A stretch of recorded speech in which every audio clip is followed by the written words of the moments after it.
some of the false beliefs that people have about the hiring process are pretty amazing.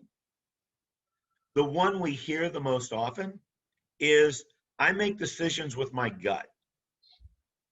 Now, I don't mean to be crass with my response to that, but I usually ask them, what percentage of the population is divorced? And they'll say 50%. And I'll say, well, let's talk about gut in our decision-making process, because we know that the average couple dates for 3 years before they get married. And that's 3 years of a lot of time together, right? Family, holidays, vacations, evenings, weekends, maybe a little cuddling in those 3 years. And they've been through about every situation you possibly could. And then they get married, and 50% of them get divorced. Why? Because they went with their gut.